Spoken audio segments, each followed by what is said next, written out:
ओम गणपते नमः। तुलसी विवाह का समारोह कार्तिक महीने की शुक्ल पक्ष की द्वादशी तिथि को प्रदोष काल में किया जाता है, जो कि इस वर्ष 24 नवंबर को किया जाएगा। 23 तारीख की रात्रि 9:01 से द्वादशी तिथि प्रारंभ हो रही है, जो कि 24 की शाम के 7:01 तक रहेगी। उद्या तिथि और प्रदोष काल दोनों 24 तारीख को मिलने के कारण 24 तारीख को तुलसी विवाह किया जाएगा। प्रदोष काल शाम के 5:26 से प्रारंभ हो रहा है। इस दिन हमें 3 शुभ संयोग मिल रहे हैं, 3 योग मिल रहे हैं। पहला सिद्धि योग, जो कि सुबह से प्रारंभ हो रहा है और 9:05 तक रहेगा। अमृत योग सुबह 6:51 से प्रारंभ हो रहा है और 4:01 तक रहेगा।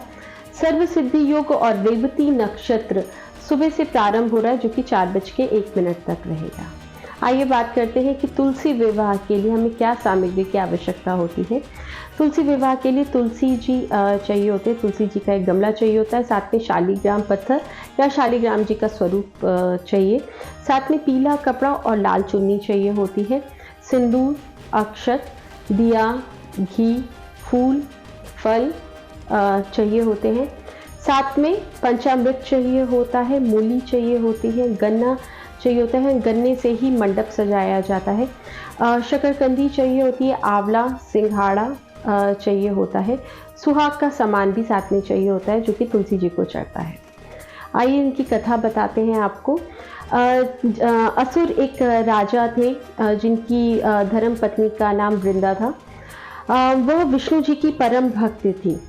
जलधर जो था युद्ध के लिए गया था और वृंदा जी जो थी विष्णु जी के सामने बैठ गई थी और उसके कारण जो देवता जो थे युद्ध जीत नहीं पा रहे थे। विष्णु जी ने उनकी पवित्रता को भंग कर दिया आके, और जिसके कारण जब वृंदा जी को ये पता चला और जलधर मारा गया तो वृंदा जी ने अपने आप को अग्नि के सुपुर्द कर दिया। विष्णु जी को आत्मग्लानि हुई, साथ में अपनी परम भक्त के साथ इस तरीके के करना उनको अच्छा नहीं लगा, तो उन्होंने वृंदा को यह आशीर्वाद दिया कि तुम्हारा पुनः जन्म होगा, जो कि तुलसी के नाम से होगा, और मेरे साथ तुम्हारा विवाह होगा। इसीलिए शालिग्राम के साथ अगले जन्म में तुलसी जी का विवाह शालिग्राम के साथ हुआ और वह विवाह आज तक किया जाता है। तो विष्णु जी ने उनके आशीर्वाद स्वरूप तुलसी जी को अपनाया और साथ में ये आशीर्वाद दिया कि विष्णु जी की पूजा बिना तुलसी जी के अधूरी मानी जाएगी। तब से ही तुलसी विवाह का समारोह किया जाता है। जिन भी गृहस्थों की जीवन में विवाह संबंधी प्रॉब्लम होती है, जिन लोगों की शादी विवाह में कोई अड़चन आ रही होती है, वो लोग अगर तुलसी जी का विवाह कराते हैं तो ऐसा करके उनकी लाइफ में विवाह संबंधी प्रॉब्लम भी खत्म होती है और जिन जातकों का विवाह नहीं हो रहा होता उनकी शादी का संयोग बन जाता है।